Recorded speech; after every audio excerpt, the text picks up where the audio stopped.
Peace and Black Power, family. Peace and Black Power. Shalom. Assalamu alaikum. Ashe Hotep.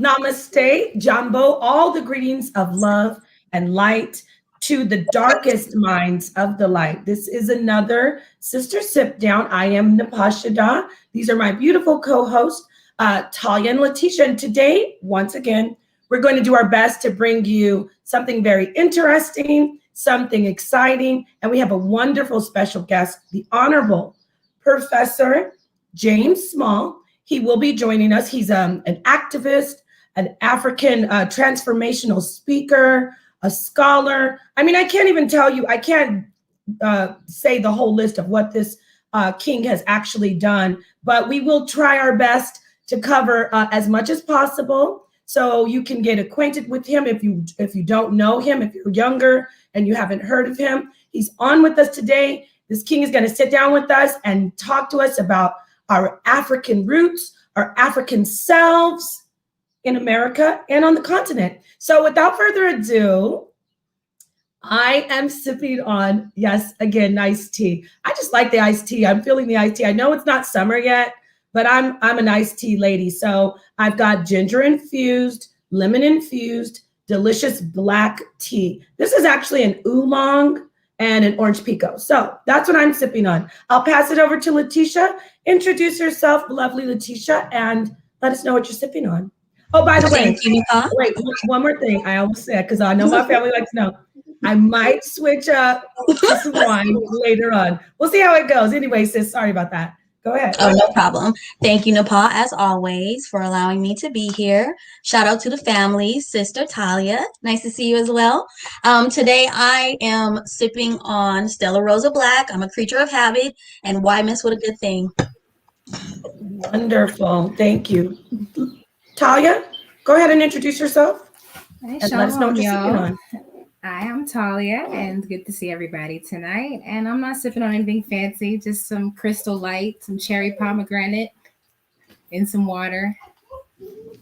Excuse me, cherry pomegranate is very fancy. I don't know what you're talking about. So without further ado, ladies and gentlemen, please welcome the Honorable Professor James Small. Thank you so much, Professor. Give him a round of applause for even joining us today. Sitting down with the sisters today, King. How are you? I'm fine. I'm just glad to be with you young people and watch you do what you do. Well, we're going to watch you do what you do, because I'd like to get our people, our young people, and even, of all ages, just to hear some of what you have said and what you've taught us throughout the years about us as African people. And there's so much, like I said, there's so much that you've done. But I want to focus on the existence of us as a people, as African people in this land, which is America.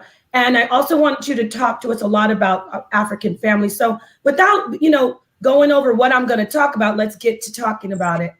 Can you just, before we get started, I want people to know your story of where you grew up, because I think it's fascinating and I love it how you talk about where you grew up in Gullah Island. Speak on that. Yeah, I grew up in South Carolina, but not on an island. I grew up on an isthmus. Oh, okay. It's a county called Georgetown, the Isthmus of Waccamo.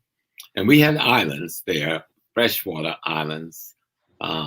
Not far away, we had sea islands, of course. But there's a myth that people need to dissolve about the Gullah Geechee people. I'm a Geechee Gullah person, meaning we're mostly from the Cameroons, the Congo, Mali, Niger, Sierra Leone, Liberia.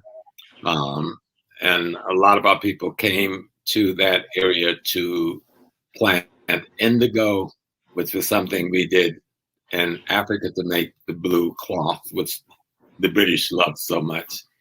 And then the bulk of us came to plant the rice crop because that was the rice paradise. And long before cotton became a economic king in America, it was rice. They called it white gold. Oh, and wow. most people think of rice, we think of Asia. But Africa had been growing rice for thousands of years before we knew of Asia. And Africa has 3 primary rice, 2 wetland rice and 1 dryland rice. And so the rice that most people, when you see Carolina rice, that's an African rice, not an Asian rice, right? But no one talks about Africa when they talk about rice. They talk about Asia. It's like they do with coffee. When they talk about coffee, they talk about Central South America, yet the bulk of the coffee, or close to the majority, comes from Africa.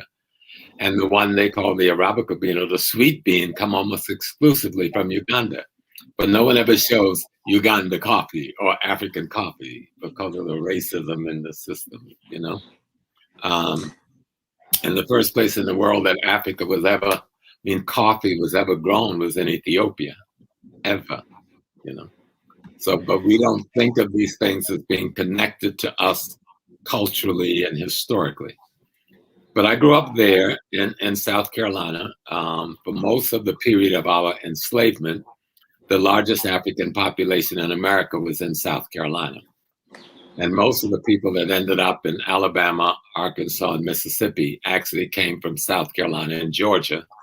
When cotton began to be planted, they just moved hundreds of thousands of us westwards. So we're still talking about the same Gullah Geechee people in the deltas and on the Gulf, Mississippi, Arkansas, Alabama. And it's just, and the word Geechee or Gullah, you know, it comes out of African languages. And simply when people refer to that, it was a negative way to refer to the fact that we were acting African. So they had to give a name, you know what I'm saying? So, there was a Gullah people in Sierra Leone, where many of our people come from. There's a whole nation there called the Gullah Nation. And before we came from Sierra Leone, we came from Angola. And we say Angola now, but in the ancient days it was Gola, you know? Mm-hmm. And so Geechee, most people don't know where that word comes from, but it is found in some languages in West Africa.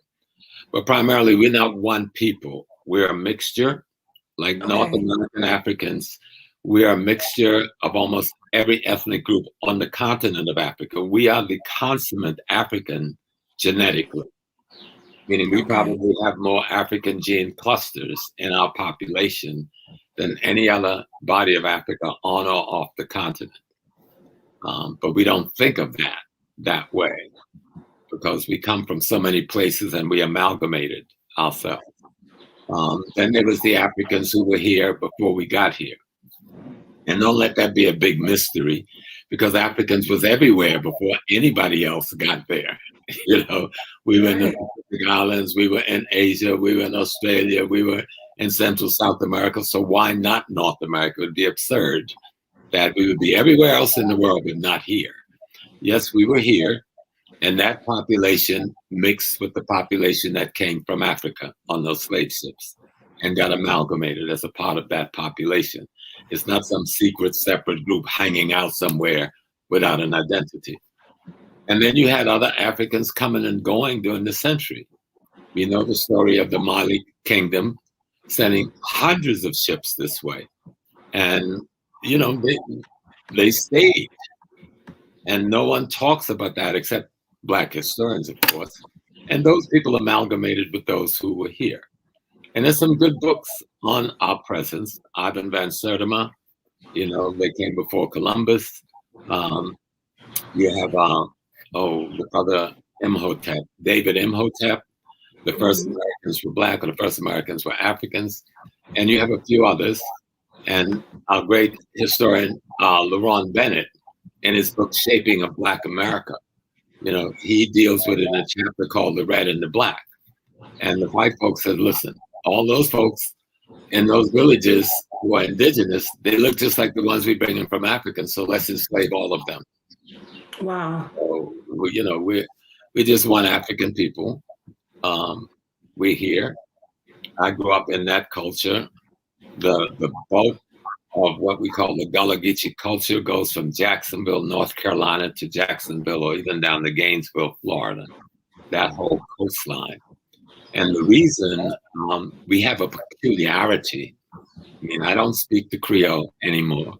But when I go home, my family's still and everybody there. So it takes me a few days to hear them and to have them to slow down the speed with which they speak. But it was because we lived in this much of that coastline was swampy. Malaria, mosquitoes, other diseases. White folks were scared to be there except during the cold season. So the Africans were pretty much left alone. Just give us our crop at the end of the day, you know what I'm saying? And we kind of like, yo, do your black thing. Right. And you'll still find African villages that's been there for hundreds of years. Where I come from, there's one that's all my family. It's called Simmonsville. Another one that's all my family called Marysville. Another one called Parkersville, and then Frasersville and Burgess. These are all Black communities that was there since the day of slavery. Many of them are what we call Freewood Blacks. They used another word back then. They said Freewood and word, right? Freewood means the same thing that Maroons meant in the Caribbean. This is where the people ran away, built their own free communities, and even from their community, they would work for white folks, but go back to their community. Or they had their own farms and so forth. And not much of our story has been told because no one ever talks about the free Blacks during slavery. For whatever reason, there's like, and almost in the tone of every other group, even some of our own people coming in, there's a tinge of anti-African Americanism. And I think it's simply because they don't understand our history. And the African Americans, the population, and Africa is our race, our heritage, our ancestry, and our cultural space. America is our geopolitical space. So it's not a contradiction to say African American. Okay. America is a place. It's a geopolitical institution. We live here. We pay taxes. We work here. So you can't deny it as part of your identity. It doesn't make any sense. Right. Africa, that's our race. That's our genesis. That's our culture. That's our spiritual system. When we left Africa, we didn't unload our brain in Africa. We brought everything in Africa and our brain with us to what became the United States. And much of what we call the Black this, the Black that, we really should call the African this and the African that. The Black church is really an Africanization of a Christian institution because it was the only institution that would let us do our spiritual anything. So we took it and we made it what we wanted it to be. You know, when people are talking about jazz music, white folks call our music jazz. We didn't call it jazz. What do we call it? It was just African people speaking an African language. Right. You know, music is a language. You hear the best about jazz, the best about bebop. It's a conversation between the bass player and the saxophone player and the trombone player. They're having a conversation. And you as the audience, you tune into that conversation. And if we get real deep with it, the conversation is done musically in an African language system in terms of tone and melodies and so forth. And so you can go to Africa and go to maybe the Achim people in Ghana, and they speak with horns. I mean, they actually speak the language with the horn.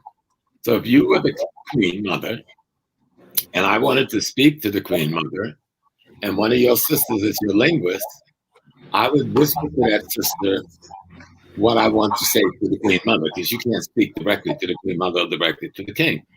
And so that sister would whisper then in the language to the horn blower. Then the horn blower would play the language, so you, the fourth person, would hear what I said, but you never heard me speak the language. Wow. In the music. That's amazing. Yeah. Wow. That's why jazz is so significant when we talk, and you know, you play music that you're improvising on and you're synthesizing, but what you do with jazz is hold a conversation, right? Spiritually, emotionally, intellectually, using tones and vibrations that equals the tones and vibrations of the language your ancestor once spoke. Right. And if I may ask you, so can you talk to us a little bit about how jazz, you just broke it down a lot clearer and it makes more sense about how you related jazz which seems to us so disconnected from Africa, you know, because it's so modern and American Black. But I love Professor Small, I love how you always take us back to our African roots, even in something like jazz. So can you talk to us about how, you know, we hear about the Harlem Renaissance and how jazz was something so new I'm there? not very big on the Harlem Renaissance, you know, because the Renaissance presupposed that you've done this before and you're doing it again. Right. But white folks call it the Harlem Renaissance. That's not what black people were calling it. Okay. That's not what they were calling it. They were calling it like something to deal with our culture. The brother who coined it, but then white folks wanted to market it to themselves. And so they gave it that label, the Harlem Renaissance. What was happening in Harlem, St. Louis, because they should have talked about the St. Louis Renaissance if they're going to have a Harlem Renaissance. They should have talked about the Chicago Renaissance.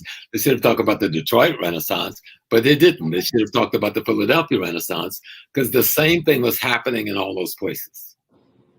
But since New York was the center of their culture, and they were trying to corral and capture our culture, all right, and actually own it, and to give it a label. And then cultural appropriation. That's right. So that they could steal something while pretending they're not. Okay. Wow. But what you were seeing in Harlem, you know, this is after the First World War, a generation after the end of slavery. And there's this massive exodus of Black folks from the South into Harlem. Right. In the South, you were oppressed, suppressed, genocided, raped, murdered, but just trying to act free. Then you got to Harlem, all that poetry you held inside down or talked about in secret exploded. All that dance you held and you could only do it in the church explodes in all of its variations. All of that innovation and creativity in fashion and other things, now you can express it freely. And so they're calling that the Harlem Renaissance. Right. But that was African people moving from a terrorist environment to a free environment where self-expression didn't have any boundaries or limited boundaries. Okay. And when they saw that explosion of Africanness, Blackness, they labeled it, as white folks always do. They label everything what they wanted to be labeled. But that was just Black folks who they had suppressed. Now saying, I can be free to speak. I can be free to say my poem. I can be free to dance my jitterbug. I can be free outside of, we did those things to some degree in the church, but we were confined to buildings in limited locations. Now we are in the whole society expressing ourselves without these boundaries. And that's the explosion you see in the 1920s. Okay. That is called the Harlem Renaissance. Okay, so it didn't just happen in Harlem. It happened in Chicago, it happened in St. Louis, it happened in Philly, it happened in Detroit and other places. It happened in LA, you know, because as people moved out of that terrorist environment, they were able to express themselves as African peoples the way they wanted to. Right. So that was the type, the style, or the communication, like you said, the conversations that were done on the instruments and through the singing. That was a result of us breaking free, or like a paradigm shift, us breaking free from the terrorism, right? That's what we're hearing in jazz. So we could express all forms of our artistic and creative behavior without restrictions, without the fear, without the tyranny inhibiting us, you know? Right.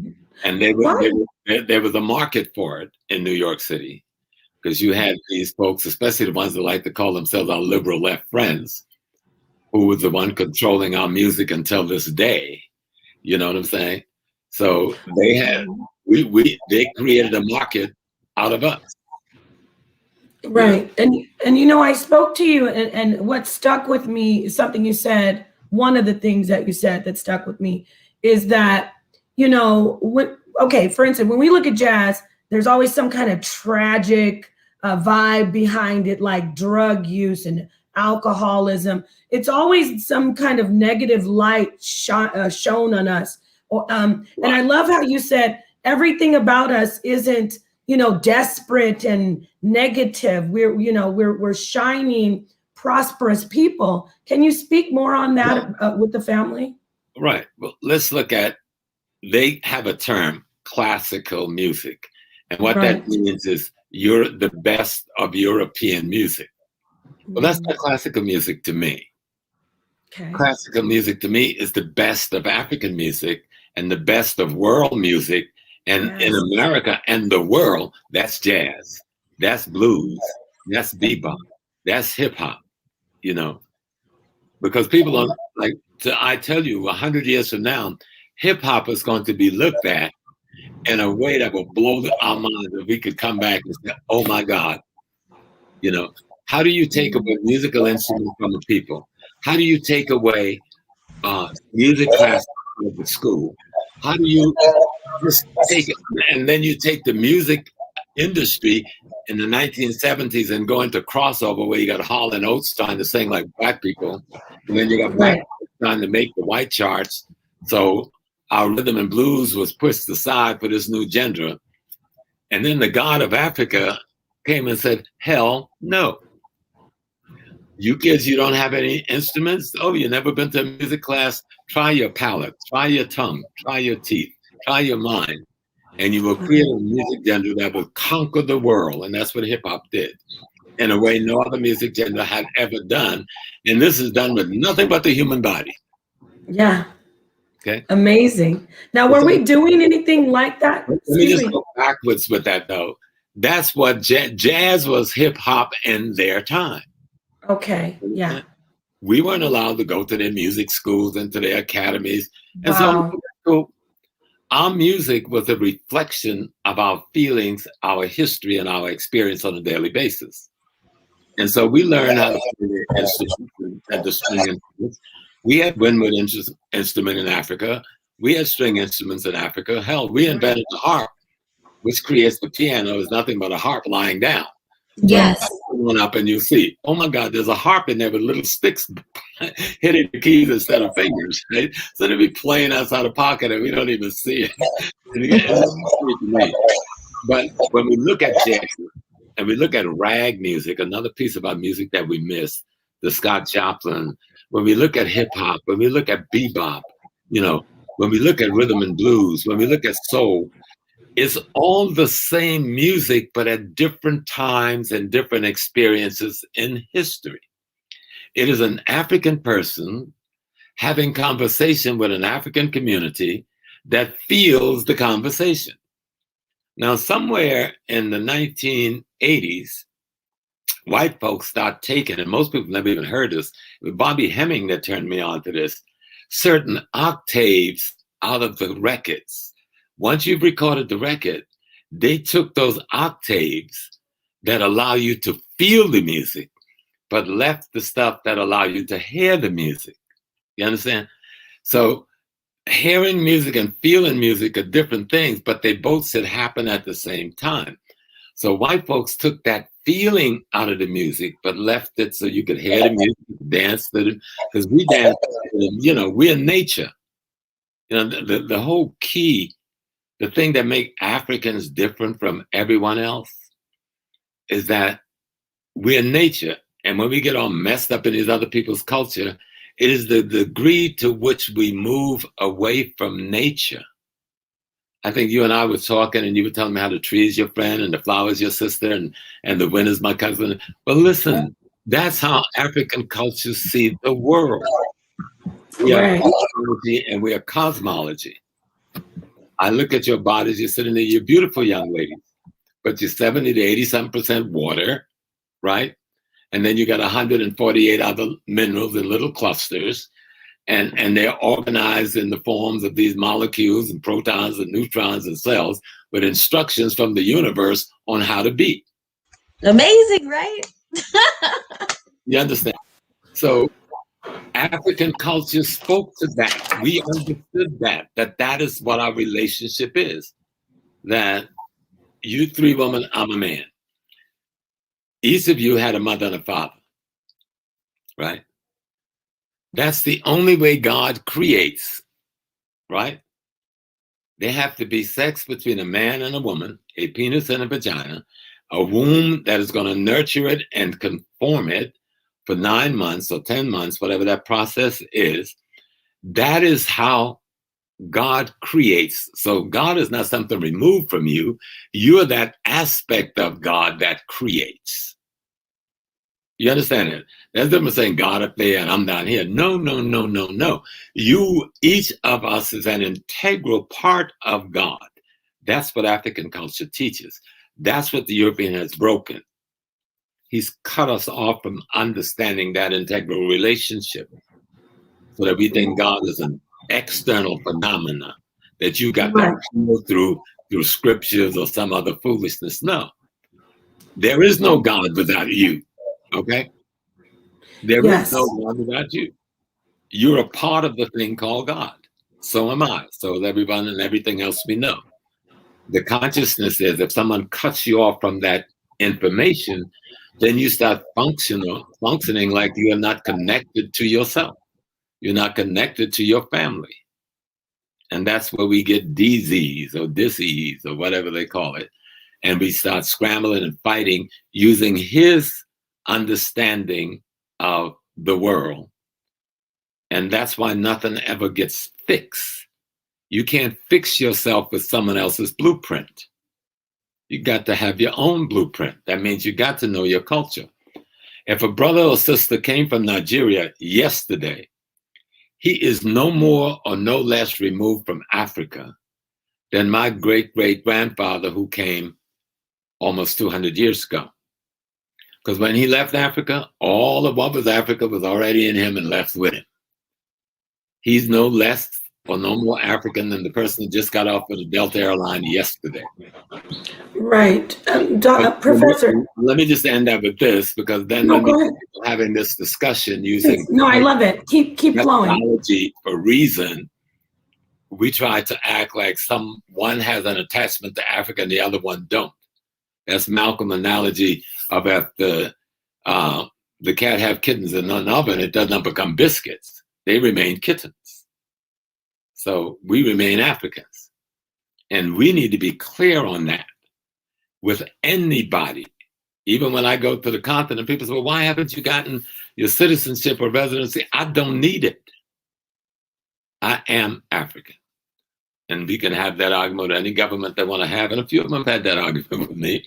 How are you going to tell me, a refugee, and according to the international human rights, slavery was a crime against humanity.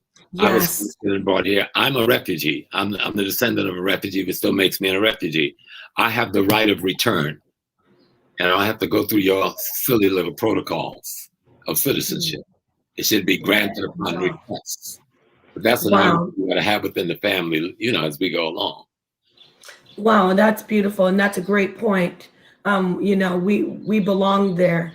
That's our home. Let me ask you, you spoke once before in a few different interviews that you've had about how deep the African roots. I know you already spoke a little bit about your hometown, but please just a little bit more. Let our family know, let the people know just how rich the African culture and everything you saw at home in America. When you went back to Africa, you're like, this is exactly the same. Can you talk to us about that? Yeah. I grew up on a plantation in South Carolina in a village called Arcadia. It was just another African village. But if you'd never been to Africa, you didn't know it was an African village. It was just where you live. And the way we eat, the way we cooked our food, when I got to the continent, Togo and Ghana was my first West African stop, I saw the same food. We over there, what they call red bread, and we call it red rice. You know what I'm saying? What they call jollof in another place. It's the same food. It's the same dish made with the same herbs and spices. We may have been missing one spice here, one spice there, but here we made the same fish, the same kind of curry dishes. We made something, we call it in down south, dumpling. And we used different types of white yam with a yellow yam and you pound them together. Well, in Ghana, they call it fufu, and they use the plantain and the yam, and they pound it together. I was like, oh, shoot, that's the same thing we used to do. We had the same mallet just like them. Right. Doctor, you're making me hungry. This is not fair. But I'm just telling you that but if you don't go home, or if you don't read, you don't see, you won't realize these relationships. And then we fish. We lived on the ocean, right on the Atlantic, and the Waccamaw River, Petey River, Black River in our back. And so we had these big nets, just like the ones you see when you go to Nigeria and Ghana, where the brothers go out in the boats and make the big U and put the net down. And when it gets fish, we pull it. I did that from the time I was like a 5-year-old child. Wow. Okay. And that food was for the whole village. But the thing that blew my mind was my papa, my grandfather. We used to sew and mend the nets. The very needle, it looked like a pyramid, like almost like an obelisk with a rod in the middle. The very same needle that my papa used was the very same needle they used in Ghana to mend their nets. Beautiful. And so when you see all of those things, and my grandma was what you call a root woman. If she lived in Africa, they would call her a fetish priest, or a herbalist, or a healer. But every village where I lived in that area had a root woman and a root man, or multiples. Okay? Wow. Those were the people. We didn't have access to no doctors like other people did. Right. Those were your doctors. Those were your healers. Those were the midwives. Those were the spiritual people you turned to when you had problems. And they're still there. They're still there all along Highway 17. You just whisper to somebody you need to see a root man or woman. Somebody else do this to you and take you to where you have to go. And so we brought our culture. We brought our healing culture. We brought our foods. All the women carried stuff on their head when I was a child. That was the most normal thing in the world. I mean, they would carry tree limbs, and that would be maybe 10, 12 feet long, with their hands on their hips, walking down the road with 3 or 4 of them limbs to build a chicken coop or something on their heads. Or they have a big bag or something on their heads. And when I go to Africa, I see this, I go, oh my God, that's Mama, that's Miss Mary Jenkins. Oh, they go Messiah. The same people doing the same thing, hundreds of years away from each other. And guess what? There are people down in the South doing the same things today. But we don't pay attention because someone made us look away from the thing that was African about it as being, oh, that's country, or that y'all ignorant, or that's backwards. And we turned our backs on a lot of that for white intellectualism without looking to see what it was that our ancestors left for us to learn from. And what they left was our human beingness. And what America's been taking away and been trying to take away, the white America, is our human beingness. And Dr. Asa Hilliard said, to restore your Africanism, you've got to restore your human beingness. Our human beingness. Wow. Thinking of just, I appreciate just listening to all of this and taking it in. While you're speaking, I'm planning my trip there to where you grew up. And I'm wondering that there must be a lot of our people who are wanting to go visit, that region, correct? People in the United States. Come back and forth. You have a very strong, the culture in South Carolina and Georgia particularly has gotten very strong. So you have there's actually a Gullah Geechee queen who is over the nation there. And they have foundations and associations, and they have cultural events during the year, especially at the Penn Center and just outside of Savannah and down there near Beaufort. So, and then you have the Rice Festival, which is down in my area, Georgetown County, where we try to reach back and learn from this history, and what we were once made to throw away, we're now trying to find and hold on to, and our music, because even once I was so anti-Christianity, I got so pissed off at the church. They lucky I didn't go around America just burning them down. But then I realized that the church, unfortunately, the church don't seem to any longer know this, the church is where we hid most of our Africanisms. The Wow, source, what do you mean? the by whole, that? because here we are, we're enslaved. We can't practice except in secrecy anything that has to do with our culture, our language. But once slavery is over and we're allowed to build churches, they wouldn't let us build any mosque, and a mosque is not ours either. We borrowed that too. But our temples, our shrines, so we put it all in the church. A good example, when I became a Yoruba priest, I had to go through a series of rituals.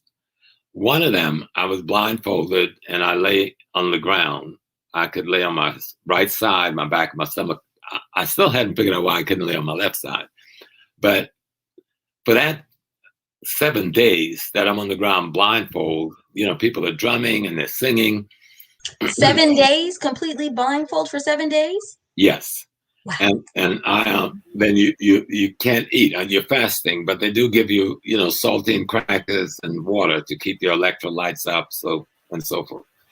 But for the most part, you're fasting straight up. You're dancing. You're having out-of-body visits and visions. It's a whole lot of things that go on when you go in that state. But the most extraordinary thing that hit me after the first about 10 hours, I stopped trying to see because they had all the different colors. I couldn't see anyway. And what happened, it was like a movie screen. A light from within opened up because I could get no light from the outside. That's amazing. So this light from within opened up. And it scares you at first, but you have people with you that's comforting you and walking you through it and, keeping you strong. And then the drums are playing, and the other priests and priestesses are dancing. And you go into a number of different rituals, like when I went to visit Ogun and to feed Ogun, who wanted some chicken. It was raw chicken. So Ogun said for me to share the chicken with him. So I'm up there eating raw chicken. Girl, that dang raw chicken tasted good too, But because you're in a whole nother space. Oh my God. But wow. In Oshun, her food, and Yemoja, her food, and Oya, her food, and Shango, his food. And you're being taught lessons by the priests and the priestesses that you keep. But a lot of it was the vision quest that I would go on almost daily. And when you come back off the vision quest, there was always a priest or priestess there to record what you brought back. And there's some things I can't tell the public, and I'm right at the edges of what I'm supposed to tell non-initiates, but these are part of the rhythm and the ritual of trying to train you to become an assistant, because all a priest or priestess is a servant, an assistant to the rest of their people. You're not supposed to be above them. You're not smarter than them. You've been given specific tools to assist. In short, you're really the servant. And that's why you were given that information to serve those who need. So that's how I view my priesthood. But why I mentioned going through that 7 days, the blindfold, the rhythms and the drumming and the dancing, is so much more that I'm not going to tell you all about. When I was 13, down in Acadia in South Carolina, everyone who was 13 in the community that year, we were rounded up, 12 or 13. And we had to go to the church. And they had a good sermon and singing and shouting. I forgot what they called that phase of it. But after that meeting that night, we had to each pick a church father, which is equivalent to, I would learn later, to the African uncle. And each of the girls had to pick a church mother, was equivalent to the African auntie. And that person is going to help to raise you for the rest of your life until you become an adult, along with your parents. Matter of fact, in some ways, they're going to have more influence over you than your parents. And when I saw that whole thing in Africa, I goes, oh my God. But even more than that, just like I was blindfolded on the ground for 7 days, we had to go to something called the moaning bench. The moaning bench is like all of us who was 13 that year. We got on the morning bench on our knees. We weren't blindfolded. In some churches, they do blindfold, but in our church, they didn't. You had to close your eyes and keep them closed. And you're on your knees praying to be saved. Now, we're doing this in a Christian context. But when I went to the Yoruba initiation, I did the same thing in the Yoruba context. And then each family had to sing over their children. So my parents, my family, they sang a special song for me. Save me, Lord, save my soul from the burning head. Oh, save me. I still remember that thing still rings in my brain. Right? And with the song is the foot stumping, which is the replication of African drumming, and the hand clapping, which is replication of African drumming. And so I think it was about the third day or fourth day, I got possessed. But they didn't call it possessed in the church. They called it the Holy Ghost. They say you got the Holy Ghost. And that's when you jump up and you shout and you dance and you shout and you dance. And then you can go and sit down now. The other brothers and sisters on the morning bench, they had to wait in turn till the Holy Ghost, the Spirit hit them. And they got possessed. But when I had to go through it in an African context, we call it possession. There, over here, we call it the Holy Ghost. It's the same thing, right? White people don't do this in their churches. So how come if we're practicing white Christianity, we do this in our churches and they don't? Because we brought our African thing right into the church with us. And then I'll tell you one more thing about it, and we can leave this topic. There was a certain rhythm of clapping, and I hadn't heard it for so long in my brain. And, you know, when you live in the woods and you clap, it just reverberates through all the trees and through, you just can hear it a miles away. You can hear the clapping and the shouting going on. And it has just this beautiful rhythm, and it stays in your brain even when you grow up. So I was in Africa, a couple of decades later, trying to buy a drum. Well, I don't know how to drum. So the only rhythm I had was the one in my brain, right, that I heard in the church. So I started playing it on the drum. And my friend who was taking me, I think it was George Muhammad, to get this drum, is with me, and I'm playing the drum because the guys, it was Friday, so they had gone to Juma, the Muslim brothers selling the drum. But once I started playing this rhythm, men come running from everywhere. They had sticks, they had rocks. And I panicked because I thought they thought I was trying to steal a drum. And so Muhammad went to him and said, no, he doesn't mean any harm. The rhythm I was playing that I remembered from the church was a distress call. Wow. Right? When they heard me playing that drum, they thought one of their members needed help in trouble, under attack. And so they responded with their bricks and the sticks to come and help the person who was sending out the distress. Now, that call was something I remembered from the rhythm I heard in our church every Sunday, St. Anne's Baptist. You know, I went to Sunday school. I went to school there in a one-room classroom from first grade to sixth grade with one teacher teaching those 6 classes. And she's still alive. We talk every month. She's 98 years old now, Miss Betty Murray. My love, my heart, my teacher, my friend. So there's so much of Africa that's in us that we don't know unless we study the culture, study the history, make trips when we can to the continent, move among the people, and you will hear so much being said just with a different accent that your mama told you, that your granny told you. You will see so much being done in habits that happen in your house that you thought nothing of. And then you go, oh my God, we never lost it. We hid it. But we don't, even when we find it, we don't recognize it because we don't study our history. We don't study our culture. We don't listen to our music. We don't hear our language, you know? Wow. Thank you so much for that, Professor. We live in America. Do we speak like white people? No. Why don't we? Because we be Africans. Because we're us. Can you speak like they do? Go ahead. I'm sorry. What were we saying? No, that's the key. We've been in America all of this time. Professor, you're breaking up a little bit, Doctor. You're breaking up. Okay. We do not speak English like white Americans do. And we've been here with them all this time. Why? Because we still speak English like an African does. It's that simple. Right. And I notice even just the way the way we breathe, when we try to, when we're in those professional settings, we talk mostly through our noses.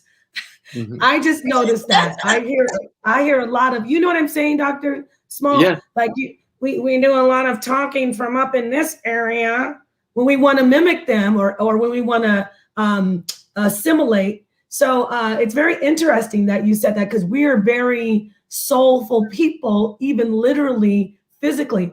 I want you to talk to the family about African masculinity and African femininity. I'm going to sit back and listen to this, because I really that's all screwed up over here. Talk to us. Teach us. Going on in the world. Listen, if life is to be a continuum, there must be opposites. Period. If you eliminate opposites, everything dies at the end of that generation. Africans built their lives based on the laws of nature and the laws of cosmology, which is cause and effect. Everything is opposites. Everything have their function. Nothing have the same function. This white woman, white man thing of, I can beat a white man, then go beat a white man. I can beat a white woman. That's what y'all do. But that's not what nature says. That's not what the cosmology says. The laws of opposites, cause and effect, is the constant in order for life to exist in the universe as we know it. And so when we get to this question of the male and the female, I remember, I think I was reading something by Aristotle, one of their great non-college educated philosopher. Okay. Amazing. Amazing. They give them all this accolade. They didn't finish elementary school. And he had written something that when he had gone to Egypt, that, in Europe, they said, when the white man speaks, he says, my home is my castle. But in Africa, the home is the woman's castle. And he couldn't get that, that was her kingdom. That's how she designed the universe to inform and instruct her family on how to imitate and then carry on intergenerational transmission of a worldview and a cosmology and ecology. And so that's the universe. That's the university. Okay. The mother, when the universe first manifests itself as a human, it was a Black woman, not a man. And then the universe manifests itself as a male. And then the universe obviously made it very clear that in order for you to continue, y'all need a union. All right? Otherwise, you die. And we figured that out real quick. You know what I'm saying? So, when we look and understand, in Africa, they usually say the woman is the power, but she gives authority to the male because of function. But don't let it. Excuse me. I'm sorry, Dr. Small. Please say that again. We must have you say that to the people again, what you just said. The woman is the power. She gives the authority to the male based on function. Let me see if I can find an example. In Ghana, they have a nation called the Ashantis or Asantis. They live in the area called the Kumasi area in Ghana. They have a king called the Santahene. the king doesn't get to be the king because his father was the king. A king gets chosen from his sister's children. And the person who is chosen from among, he may have multiple sisters and they may have multiple boy children, but they will all be raised to be eventually the king. But at the end of the day, the women will choose the one they feel have been formed and best shaped and best suited and best fitted, not the man. The women choose that king, okay? And then she gives the authority to the men to enthrone him. Okay. Wow. This is so moving and powerful. Thank you so much to you, Baba. Thank you so much to you, Professor. I didn't mean to interrupt you, but I'm literally almost in tears hearing you break this truth down. It is so needed. History and culture is just so important. And if the man says, okay, we got some reason why this man is not fit to be on the stool, they got to send that to the women. They got to examine, is he fit or unfit? And if they say, we think he is fit, then the men got to back it up. Now, you got corruption and stuff that have seeped in over the centuries with colonialism and slavery and all these things. But for the most part, that system still works that way. And I was tutored by one of the linguists, one of the big kings, Tumfo Pokawari, who was the Asantehene before his nephew, who's now Asantehene. His linguist was a man named Bafo Kutu.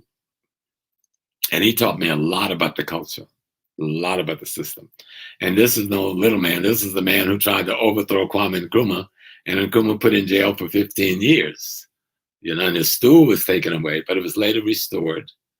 He's one of the most brilliant men in Ghana.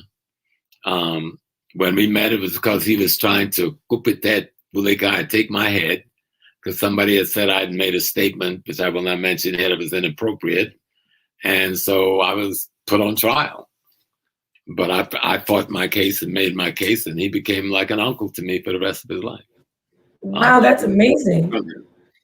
That sounds like you need to write, we need to have that in a movie. But anyway, go on. Yeah, if we go to Nigeria, you have the Oni of Ife. He's only the Oni of Ife because the women gave the go-ahead. Matter of fact, they said if the woman was to come in front of that palace and rip their blouse and let her breasts be bared, he got to leave office. His time is done. But with our culture being in a competing Western contemporary world that opposes our culture, it has been very difficult for us to really learn and study it. But we have to be clear that our foundation is not capitalism, it's not socialism, it's not democracy. It's the communal, collective, cooperatism, and the worldview that our ancestors discerned from studying the stars and studying the moons and studying the planets and studying the river and studying the wind and studying the trees and studying the ant and studying the animals and studying the grass. And that's why they know what herbs to take for what. They ain't making that up. Hey, thank you. They spent centuries studying this thing. They know what minerals make up our body.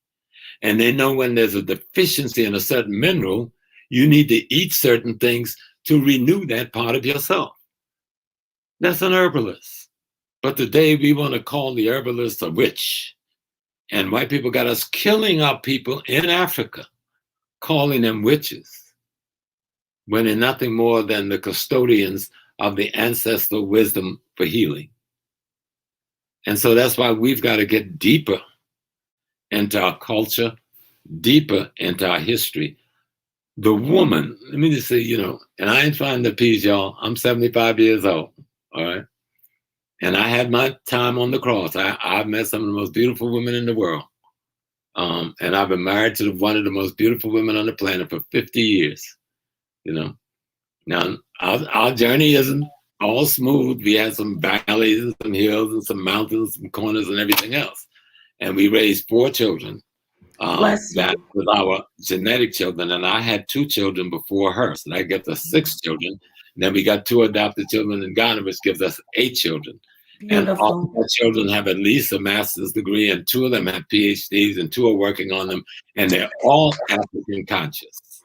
Beautiful. Bless you. None of them are in prison. You know, a couple of them had a little bout with alcohol, and they worked that out. None of them ever got caught up in the drug thing, because we struggled to raise them. We says we are the sun, and you're the sunbeam. You know, we are the sun, and you're the particles of our light. That's how our ancestors understood it. You know, we all be one. Matter of fact, when we gave birth to those kids, you know what we did? We gave birth to ourselves. When our parents gave birth to us, they gave birth to themselves. Who else can you give birth to except to yourself? Because then you making up something out of what you are. They will expand on it, innovate on it, and go forward to create their own experiences, but they start out as the best of you. So I like to say we are the best of our ancestors' genes, the latest version, and the highest tech model. Right. Professor, you were going to say something about women when you, and bless, peace to your beautiful queen, to your wife and your family. But tell us what you were going to say about women. Yes. When we think about women, this culture makes you think of sex at the physical level automatically. Everything in the culture teaches that. Everything in the culture points to that. They don't think of woman as being the thought that created man itself. So when they've written their religious books based on metaphor and folklore and hearsay, but look at nature. If God made man first, it's a wrap. Because he ain't bringing nothing forth from no womb, because he ain't got none. He can cut and chop all he wants. He ain't got no womb. Okay? So God had to make you first. And let me bring it real down to hard, which a lot of people have a little problem with. It's your intercourse with God that created the first man. So when you see that picture of Isis sitting there with her Ru on her lap, that's not only her baby, but that will become a husband. Now take that where you want to take it. I love that. That's deep. And tell somebody to disprove that. There's no other logical course when you understand science, because it is your womb where creation takes place. Ain't no stork flying in with no baskets. You don't go harvest no babies from the fields. They're not raining down out of the skies. They're coming from the womb of a woman. The first man got here that way, and all of us who are here got here that way. To change that notion is to create foolish fantasy and metaphor that makes no sense. So when the universe first manifested as a human, it manifested as a woman. It had to in order to continue itself. Wow. Thank you, Baba. Professor, I want to ask you, why are so many of our brothers so afraid of this truth that you're speaking? Why do they kick against it? Why do they condemn women, their women, for even having this concept, or even condemn brothers who have this concept? Why do you think? Ignorance and fear. You got to remember the people you're calling your brothers have been in a war for about 2,000 years, and we've been getting our behinds kicked for most of those 2,000. We won a lot of battles. But at the end of the day, our situation speaks to the fact that we got our butts whipped, okay? And a lot of damage has been done psycho-spiritually. A lot of damage has been done culturally. A lot of damage has been done in terms of the African intellect. And so our worldview is not even our worldview. We got the white man's worldview. And when we run away from that, we usually run and try to grab the Asian worldview. We want to be Buddhists. We want to be whatever. But very few people go back to Africa and say, I want to be that. I want to be what I was before I met them. See, that's when you go back to perfection. I want to be what I was before I met them. And the them, let me just get the white man clear so we don't give him no privileged status in the world other than to be the barbarian he has been through all these years. Let's get very clear. He's nothing but a mutation off of our own gene pool. He's a genetic mutation that came about through natural phenomena, and he can never restore the African genetic essence, and that's what he's pissed off about. If he would just be cool, we'll take care of him. He's one of our sick children. But he won't be cool. So nature's going to recycle him in the next few hundred years. He's not going to even be here.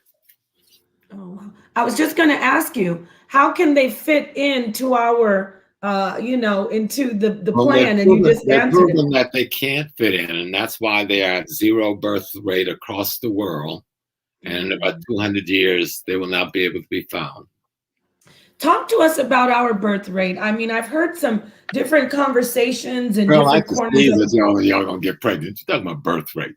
All we got to do is let them get out of our community. First, we have to structure healthy communities so we can take care of our women and our children and take care of our men. Yeah. But we live in very unhealthy communities that's controlled by other ethnic groups, mostly whites, right? And so you've got more Black children dying from abortion than died in slavery in any given year. That's not to put the weight on our women, because the women have been put in such a crisis situation, economically, culturally, politically, etc., emotionally, and because the family structure has been so fractured and broken in so many places, so many of our women have to take that as an alternative just to see a possibility of surviving and thriving and bringing forth children later to go somewhere, because we live in such an unhealthy environment. And that's not true for all of our community. Most of our community do not live in poverty. And there's never been a case where the majority of our community lived in poverty, except during the period of chattel slavery. Okay. But we have to take care of those who do. And one of the unfortunate things, those of us who have gotten up out of the poverty, we haven't returned to take care of the ones that stuck in the poverty. And we allow people to make rules and regulations to hurt them, and we don't do nothing about it. You know, there is any number of Black children. I used to work in childcare. That was my first job when I got out of college, working in this childcare facilities. And to see all these beautiful Black children, and nobody want to adopt them. And yet to see all these Black families who have the wherewithal to adopt them. But now we're caught up in somebody else's cultural view of reality. We don't see our responsibility to the group, because we have a European mindset instead of an African mindset. And you will find multiple of our women who, because of the unhealthiness of this culture, may not be able to conceive for themselves, but yet would be hell-bent not to adopt. And I say to them, and many sisters who I do counsel, now let me tell you something. If you adopt a child that's not genetically yours, your spirit, your energy, your vibration, your words will change and alter the genetic construct of that child so that it is yours. Because at the end of the day, you have the same original mother.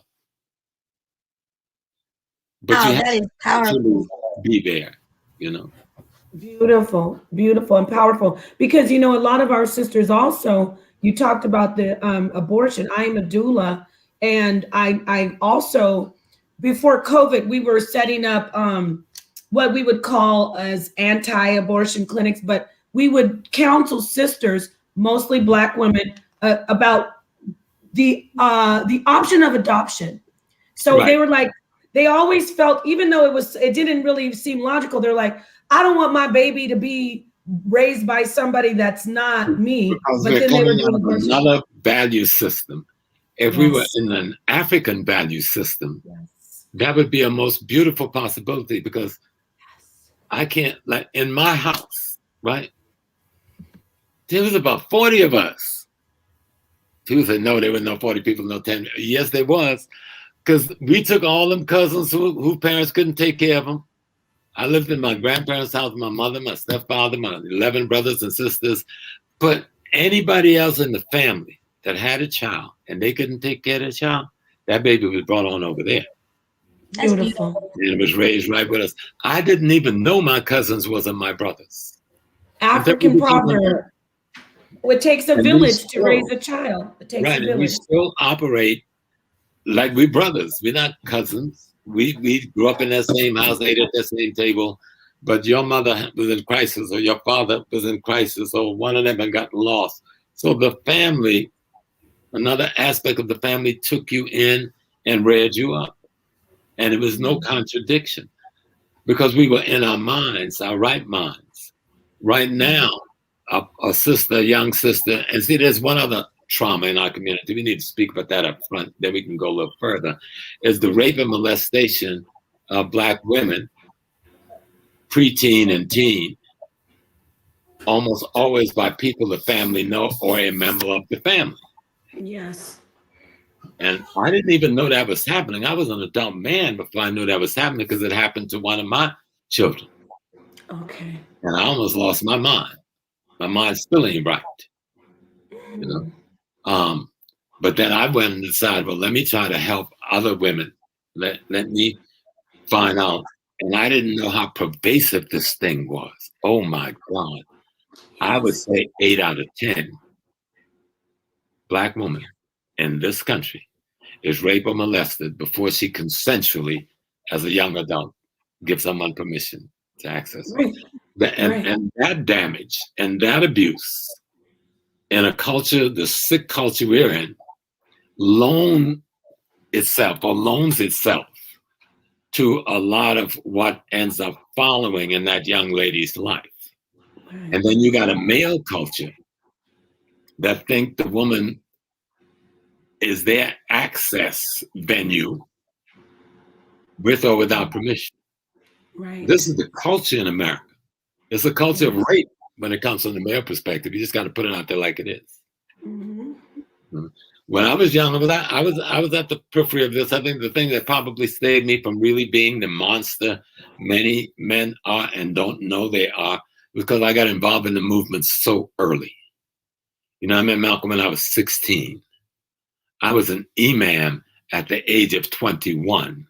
So I didn't have time to hang in the club and do the thing and go out there and become a part of that poison and foolishness. But when we bring it back to square one, the damage that slavery has done to the psyche of the Black male is horrific to a degree that we don't even understand it.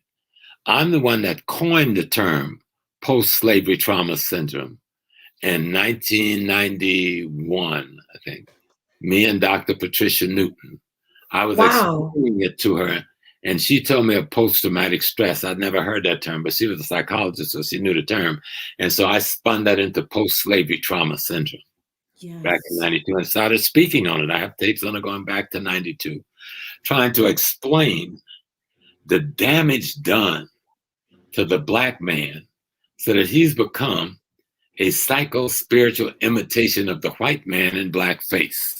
And he does to his own woman what the white man once did on that plantation and think it's normal and call it maleness.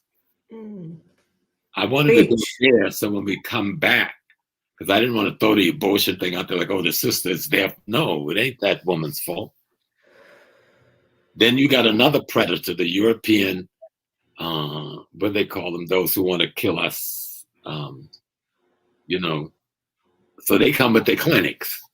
Come on, baby. Help you. Oh, eugenicists. The eugenicists. So, and their offshoots carrying on their part of the genocide.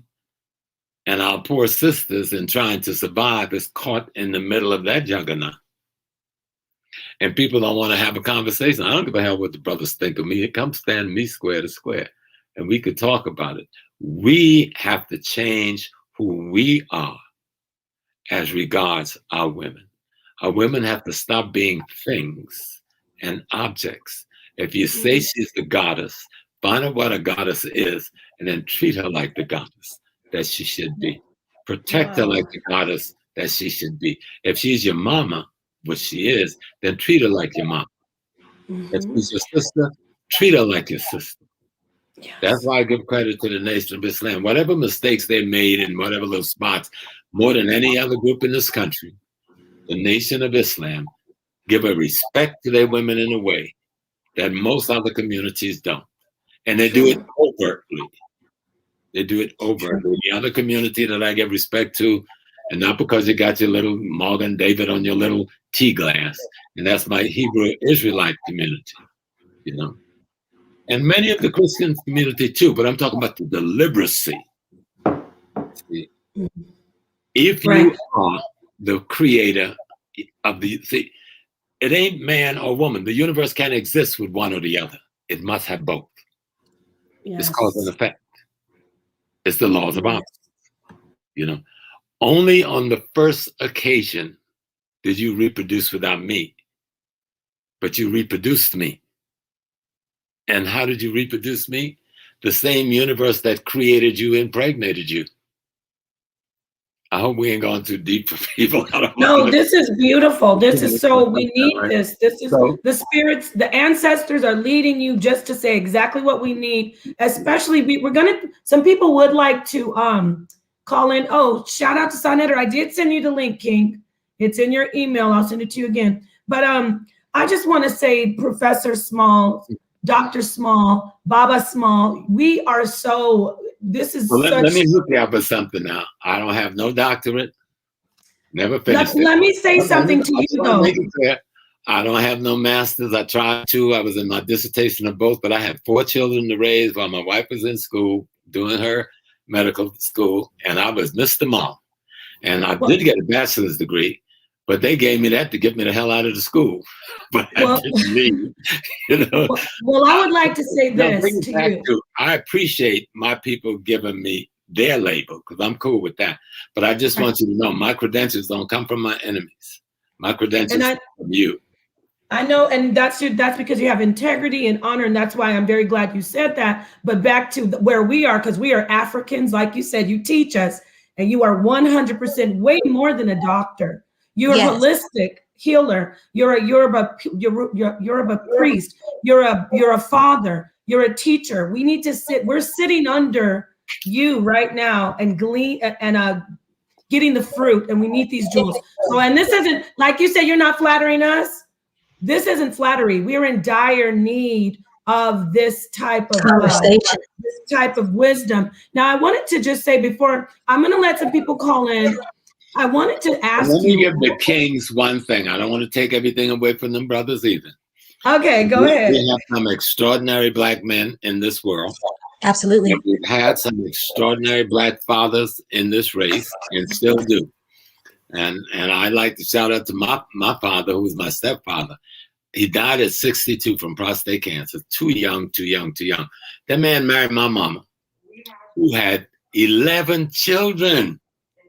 And he raised these 11 of us like we were his. Great man. One child with my mother. The sweetest man, human being you could ever meet. One of the most brilliant minds you ever want to meet. And I've met those types of Black men all through my life. Dr. Clark, Ben, Hilliard, Nobles, Jeffries. It's the God I've always surrounded me with powerful Black men. Fathers, uncles, cousins, men who respect Black women. And so I was talking about the general culture that has infected the minds of Black men. But despite that, we've had Black men who have been able to override the general white culture.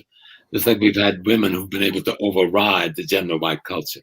Because if they understand, if they could kill the spirit of the Black woman, if they could move you away as the primary African teacher, they got the race. Yes. We lose. Thank you. I'm so glad to have you here. We're going to open up right now, family. We're opening up the chat. I mean, not the chat. Sorry, we're opening up the panel. If you want to come in and say hello, I know, Son, that I'm gonna let you speak to the professor in a minute.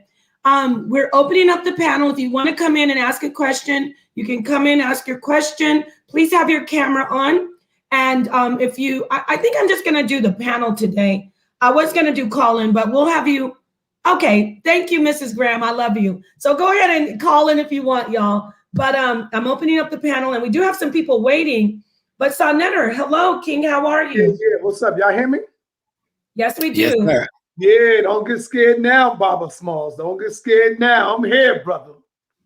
Don't get whipped up now. I'm the elder. All right. Yes. Hey, Professor Smalls, I don't know if y'all talked about it yet, but can you give us some information on the new information that came out on Malcolm X? You know. No. Oh, so you already know all of that already. Right. I'm not going to talk about that because one, it's not necessarily new information. Two, much of the discussion out here hasn't come forward in a way to heal the Black community. It's just rubbing salt in the same wounds to the Black community. And I think let other people have that overt discussion. We need to have a covert discussion about that. Okay. Right. You know, and I'll give people one book, and it's by Zach Kondo. It's called The Conspiracy to Kill Malcolm X. In 1993, much of this information was already there. Anyone who have heard me speak over the last 50 plus years that I've been lecturing, 55 years, I've told you the police and the FBI murdered Malcolm X. Were there some Black people involved? Absolutely. They always put the Black hand in there. Were they in the nation? It has been proven that a couple of them were.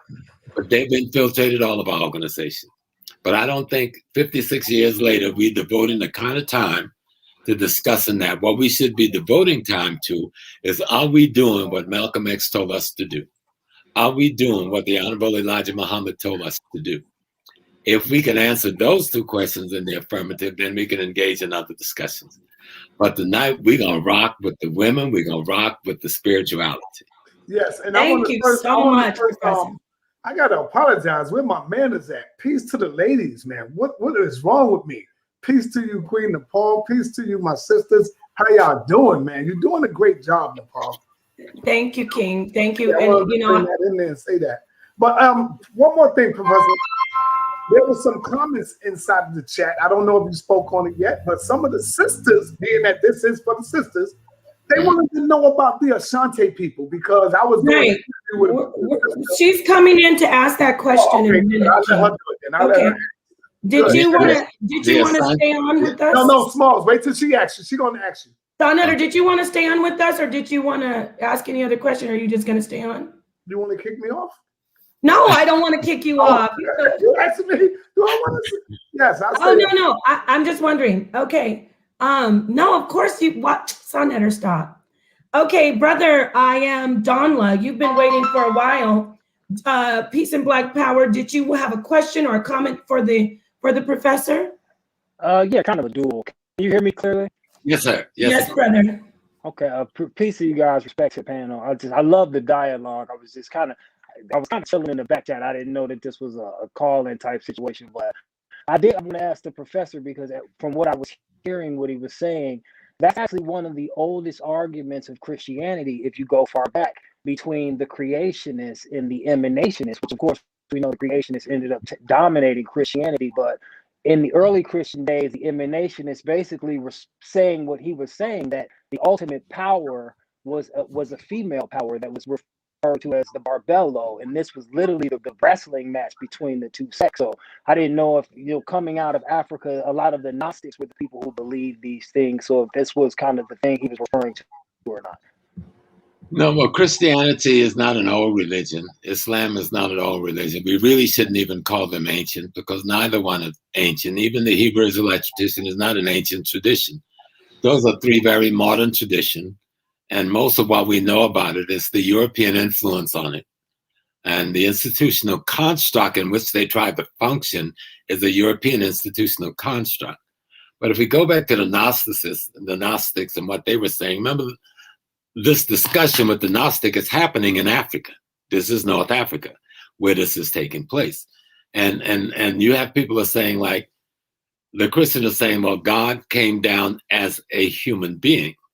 And another group is saying, no, the Spirit of God came down in a human being. You carry on that discussion. I don't even get in that discussion. Because I always tell people like this, I'm neither informed nor instructed by Judaism, Christianity, or Islam on my spiritual reality. I'm informed and instructed by the indigenous institutions of Africa, from the Zulu to the Malian to the Dogon, from the Ashanti to the Ga, from the Ewe to the Congolese. And in those traditions, it says, when the universe first manifests as a human, it manifests as an African female because she got the womb. You ain't putting none, your butt is a point of exit. And the only thing you're going to excrete from there is the waste that you've eaten. If you want to create and pass life into this world, it has to come between the two pillars of heaven. That's why you walk into the Masonic Society, they got two pillars there. They don't tell you what it is. Like Dr. Ben said, heaven is between the legs of a black woman. And so, and we look at it in a scientific term, if the universe, and it had to because here we are, is going to manifest itself in the form we now call human, it had to first manifest as a female in order to then bring itself forward as a male. There's just no other way. When we study science, study the universe, study cosmology, it's like people who do astrology. Astrology was simply an African way of explaining to the masses astronomy. You know, the farmer ain't got time to study no stars. You know, he learned the basics.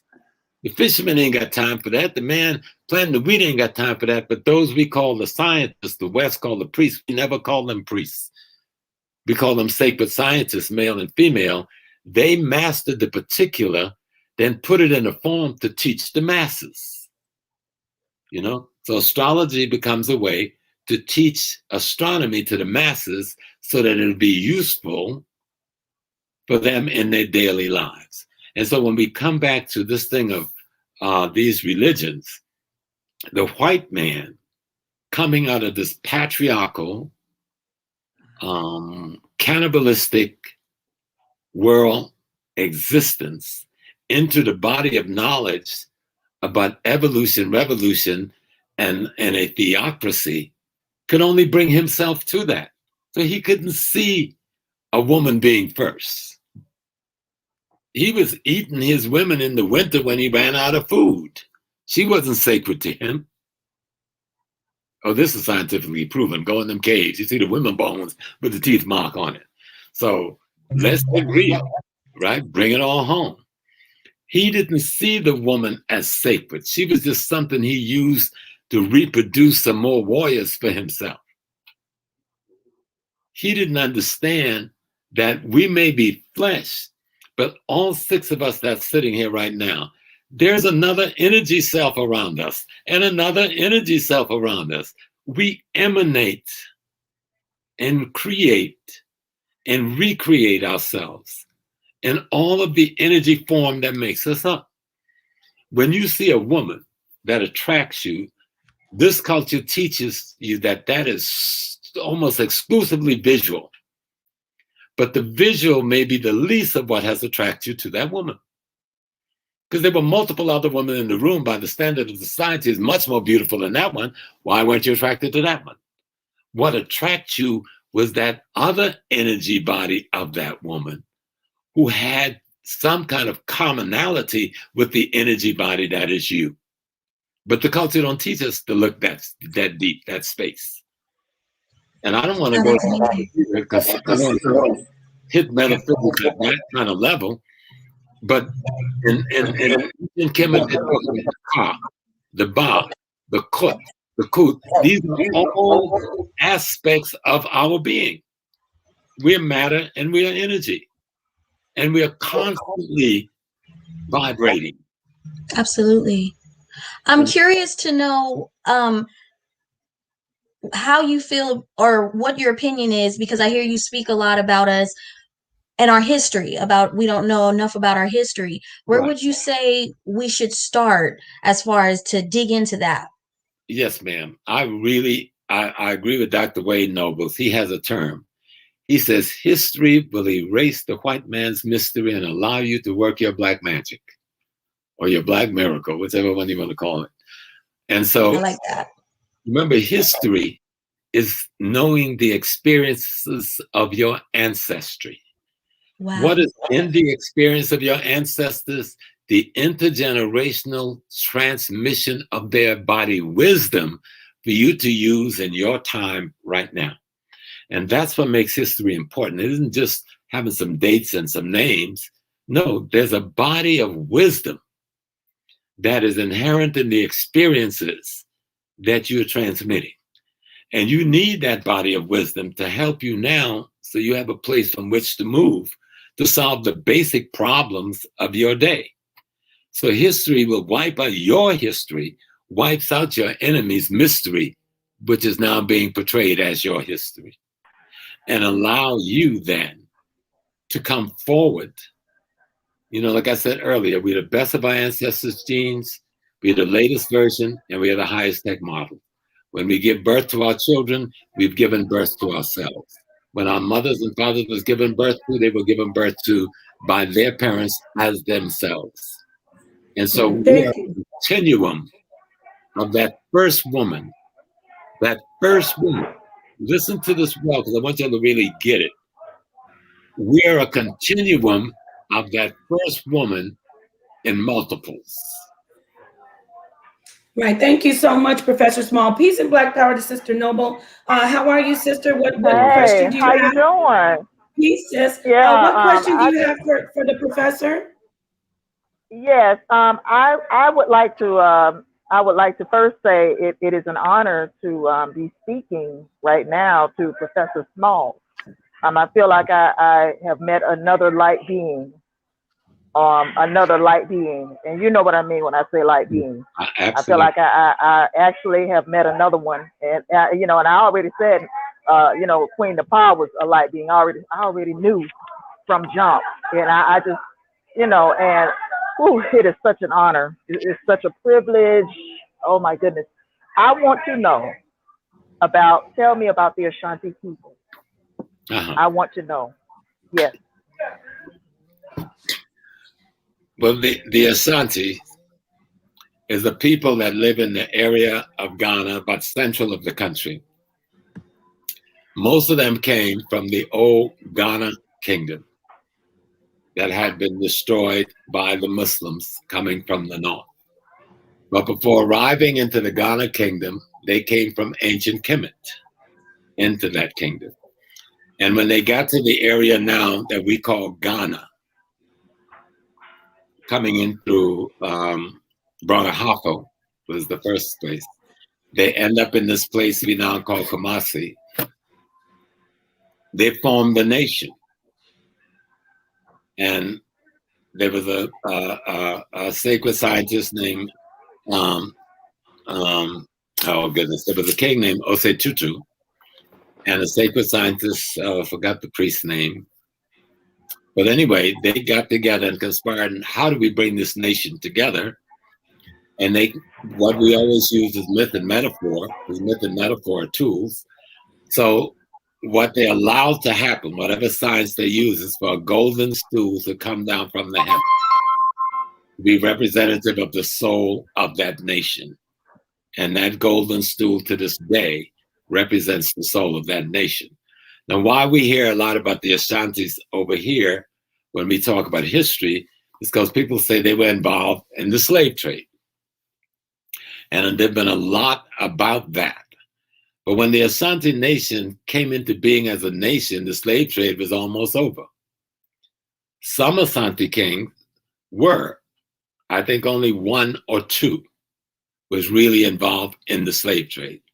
And there was a constant war between, there's a sister from Ghana who wrote a book about slavery in Ghana, between the people of the northern region, who were mostly Muslims, and the people who are in the Ashanti region.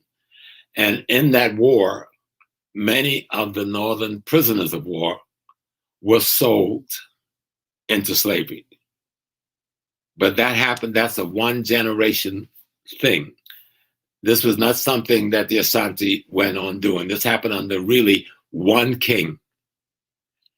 The next king, Bonsu, who was also the Asante Hene, led an army of thousands out of Ashanti land and smashed the white people on the coast and took Elmina slave dungeon away from them and drove them into the sea. It's just that that building construct meant nothing to them, so they abandoned it, and he took his army back up north. And so I think it's a lack of knowledge of history that people try to paint the Asante in the way they do. Yes, just like we've got brothers and sisters in our community that will sell drugs to us today, you had sick minds then too, and some under duress. Most of the slavery that took place in Africa was carried out by Arabs, Turks, and Europeans. And their success was predicated on the fact that they had guns and we didn't. If you go to the northern region, up near the Burkina Faso border, around Pega and Bogatanga, you will find that we build houses with no windows, just slots to put our arrows. That's all we had as weaponry. And our windows was on the roof. We could open the doors and go on the roof and get our sun. And the courtyard around the housing was only about 2.5 feet wide. So you had to get on your knees and crawl in so the enemy couldn't just bust through your gate because you could chop off his head. We went to that extent to defend ourselves against this outside force who came with their horses and their guns. And 1,500 years before the beginning of the transatlantic slave trade, the Arab and Turkish slave trade was going on in Africa. So the white Christian Western Europeans simply teamed up with them, like corporations do today. So the situation with the Asante, there was a small window in their history where they sold their prisoners of war, but they knew nothing about chattel slavery. They had no slave ships. They didn't know no slave dungeons. They knew nothing about this inhumanity because in Africa, servitude existed. Africans didn't have prisons. If you broke a crime, you had to work it out in the community. But the person who was in servitude could end up becoming the king. He could marry the king's daughter.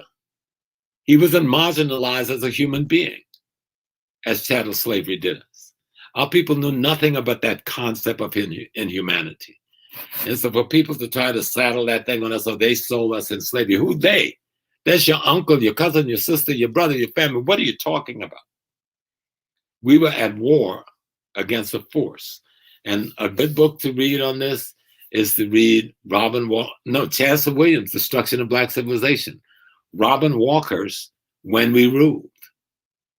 Check out the Diab, Cultural Unity of Black Africa.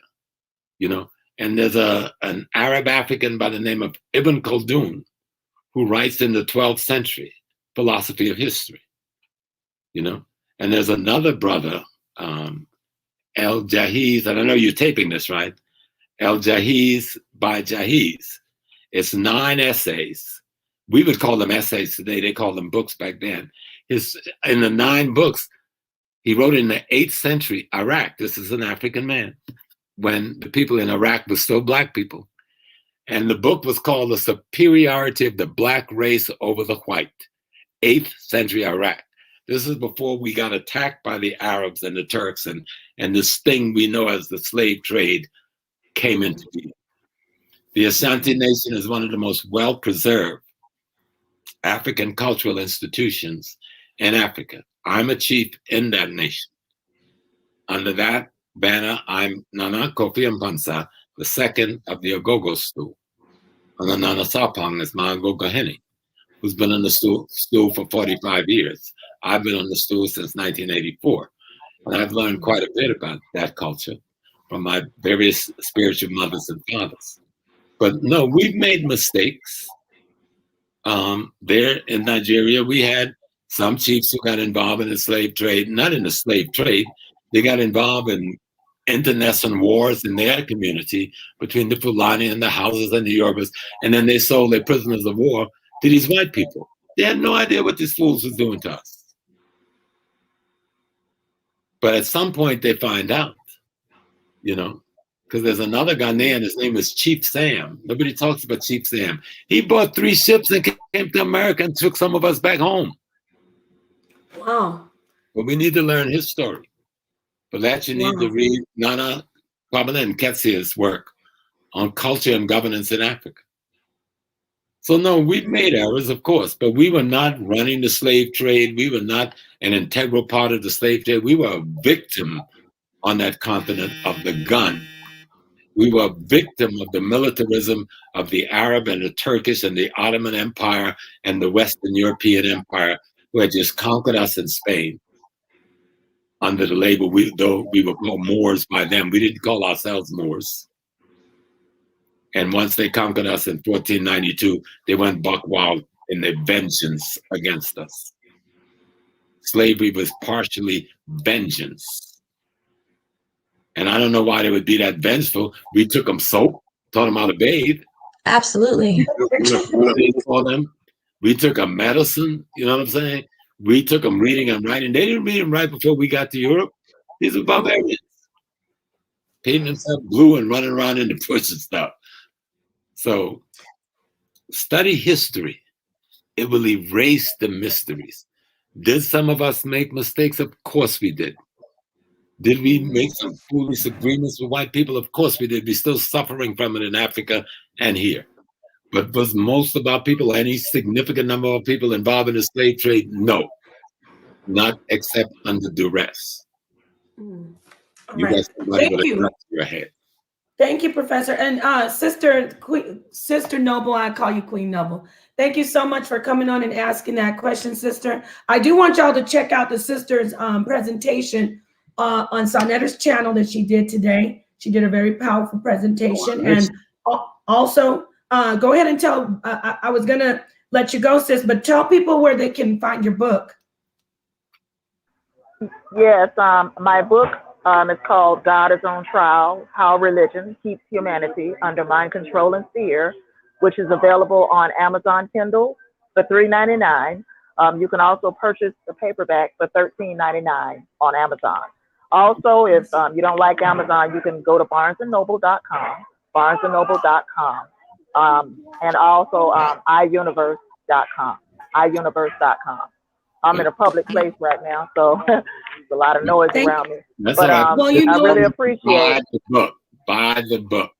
Buy the book. Thank you. Thank you. And I bought the book, and guess what? I'm not finished because I'm honest with my sister. It is a wonderful, informative read. Get the book, and once I told you once we're done, I'm going to bring you back, and I want to just really go over a lot that you mentioned in the book. Yeah. So I love you. Much respect to you. Do you mind if I call you Queen Noble? I know you Sister Noble, but I always I don't mind. Let me get mind. 2 things before Sister Lee. One, almost every African language referred to God as the totality of creation.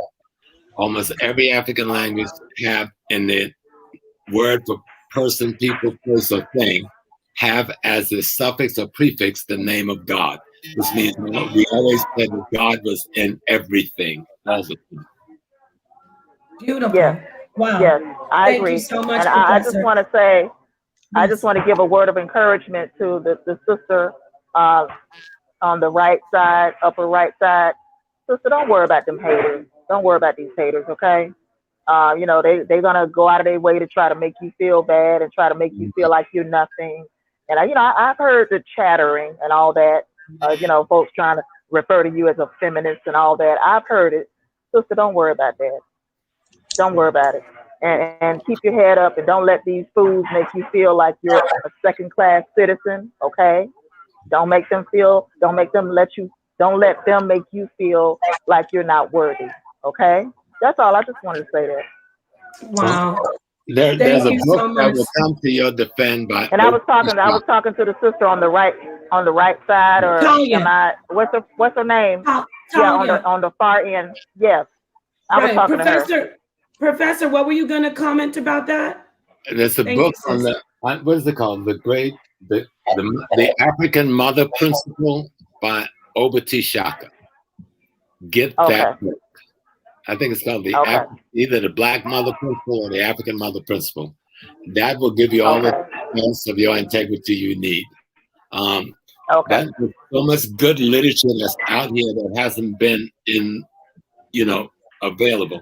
But look at Shaka Dr. Obafemi, and you will see that book on the mother principle, which is an extraordinary document on why it is the duty of the African woman to defend the integrity of her womanhood and to defend the integrity of the African family. Because this is about the African family, not the African woman or the African male, but it's about the African family. But the guardian of that family is that woman. Yes. Thank you so much, Professor. Thank you, sis. We're going to be closing out the show soon, but I'm going to let you go. But, you know, keep in touch with me. We're going to keep building. I have a lot of love and respect for you, sis. And peace and Black power, my sister. Thank you. Thank you. Enjoy your evening. Okay, well, I just want to say we're going on over an hour. You've given us so much of your time. I had a couple people calling in. I'm sorry to the callers. I couldn't take your call because the professor was mid teaching and we couldn't stop that flow. So I just want to say so many grateful, extend so many grateful thanks, so much appreciation for you as a leader, as a teacher. I want everybody to go back on this stream and use it as a tool for learning and grab that literature that Baba Small did impart to us, that he gave us. Go back, get the literature. I know I am. Before we let you go, I have one more question, and then you can go ahead. I'm sorry we took up almost 2 hours of your evening. We really needed this. We really needed this. My wife is downstairs sitting, but she said, "Now who are these women again?" I said, "Well, I'm meeting them." Oh wow! Is dinner ready? I'm sorry. No, well, we've eaten already. You know, I'll probably have a snack afterwards. But you know, she knows what I do. When you've been together 50 years, you know each other. We were youngsters when we met. I think she was 18, I was 24 or something like that. Wow. So, so I don't mind. It's an opportunity to share information. The key thing is to study. The literature is out here.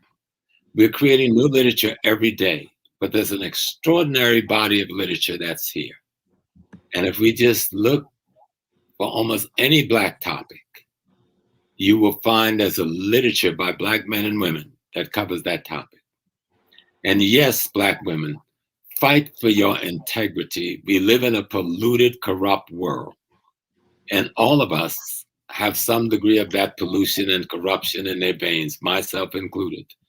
And our job is to try and grow ourselves to a healthier, just like we try to make our body healthy, we got to make our character healthy, our spirit healthy, our personality healthy, our intellect healthy, so that we can build a healthy world for our children and our grandchildren. All of us will leave these bodies. These things will be discarded.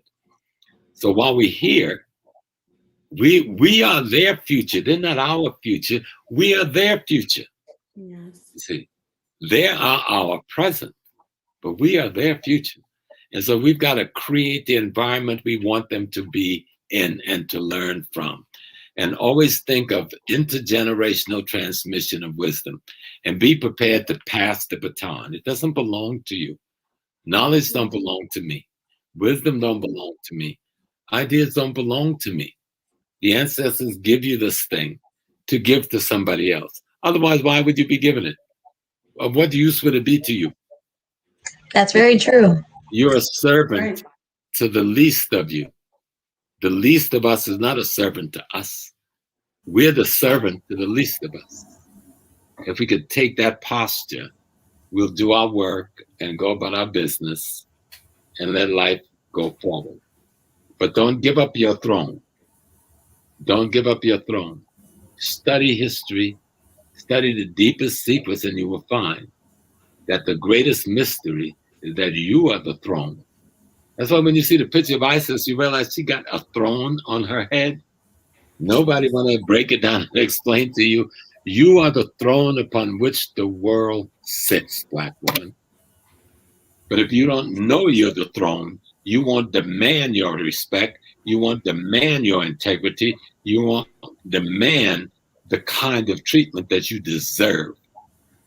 So don't let them reduce you. You are nature itself. You are the throne upon which everything else sits.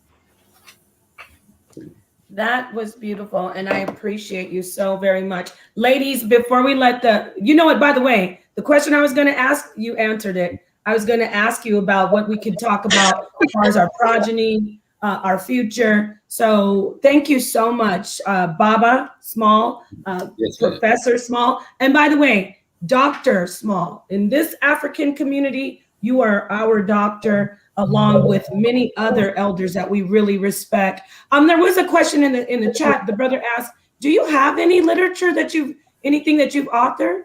No. When you do what I do, everybody's now telling me stop and write, and I'm beginning to slow up before my time run out, because I do have a lot of books in my head. If you look around this office, I've got hundreds of lectures and hundreds, probably a couple thousand lectures that needs to be transcribed. I've got books in my head. See, I've lived the best life any Black man could live. I meet Malcolm X at 16. I become the imam over his mosque at 21 after he was assassinated. I'm his sister's bodyguard for 18 years. His wife was like my big sister, my mother, until she passed. I was involved with everybody in the movement, from A$AP Brown to Stokely Carmichael to Kwame Ture, all the way down to Tupac Shakur. Spoke with Tupac the day before he died. Oh my God. Those people, I knew his mom, I knew his dad.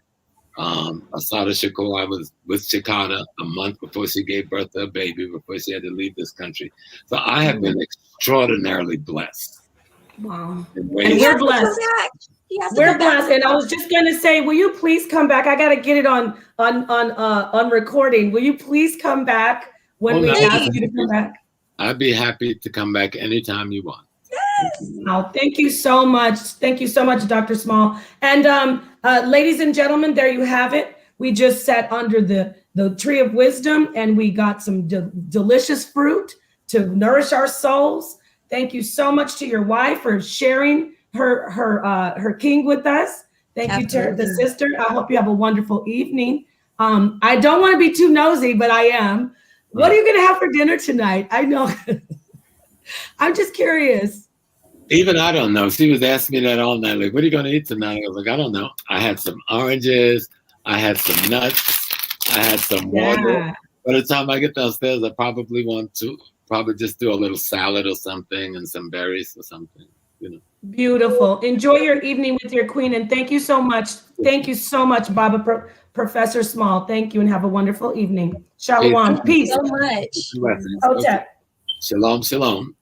Shalom. Awesome. Wow. That was a beautiful stream. Listen, family, we're batting what? How many streams have we done so far? 4-0. We've got a lot of great guests coming through, and that was so wonderful and nourishing to the soul for me. And he said a lot. He said a lot about women. Some of the stuff he said really touched my soul to where I got emotional. Like it brought me to tears. About the African truth of our women and our men, how the man is the authority, but we delegate or we choose that authority. And Talia, even in the Hebrew faith, that does align with scripture. Right. Even in the scripture, wisdom is always referred to as a she in the feminine.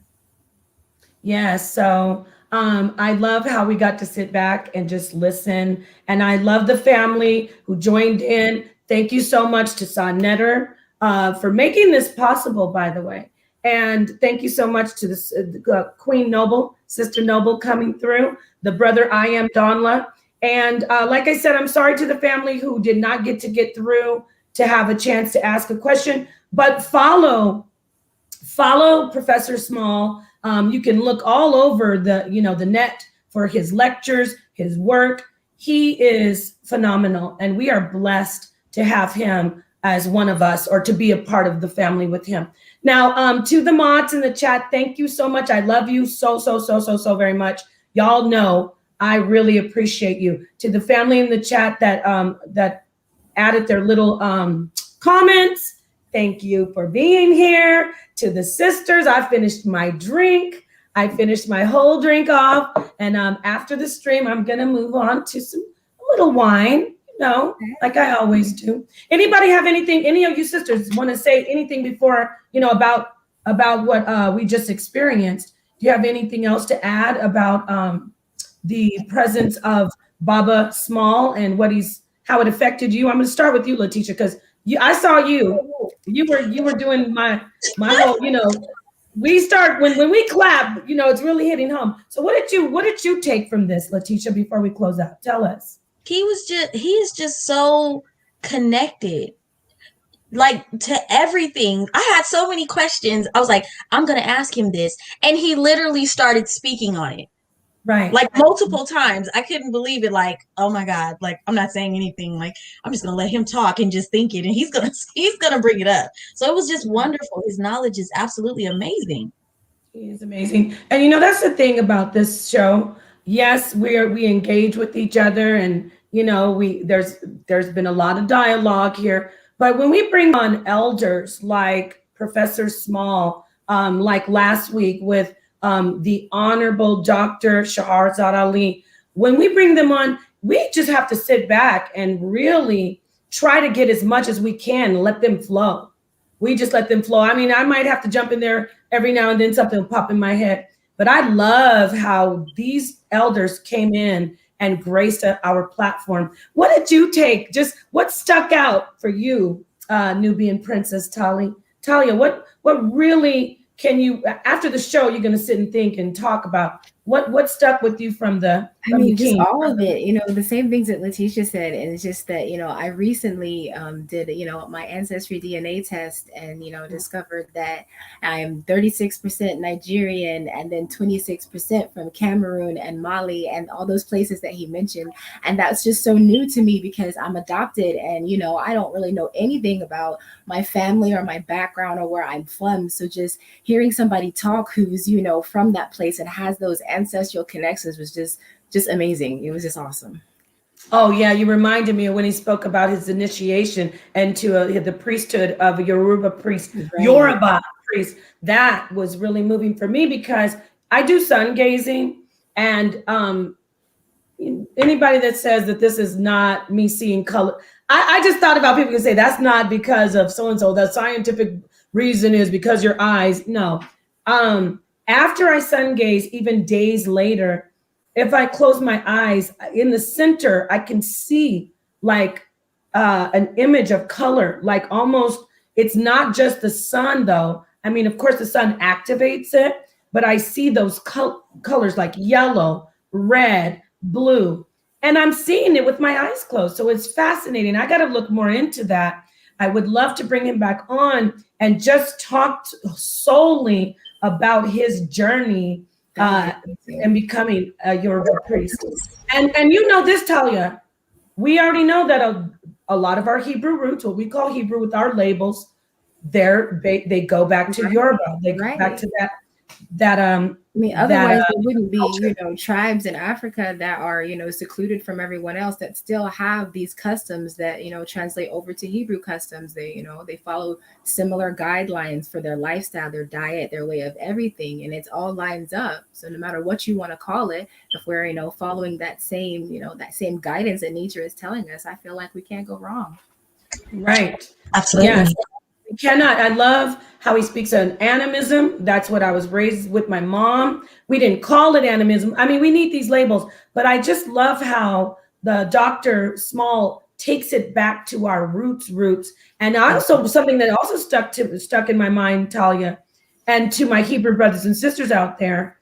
I love how he said that the name, what they say God is in the African names. It boils down to, I'm going to say Hebrew. It boils down to, it's not about Hebrew, Christian, Muslim. We are African. Let's stop in English. It just means the powers. Yes. God is the power. We are, the power. We're African. And this was beautiful. So thank you so much to my sisters, especially my sisters and brothers out there that tuned in, especially my sisters, and to my wonderful brothers that tuned in. We're going to let you go. Enjoy the rest of your evening. I'd like to say namaste, Shalom, Hotep, Jambo, Ashe. Assalamu alaikum to my family. Till the next stream. Peace and black power. Peace and black power.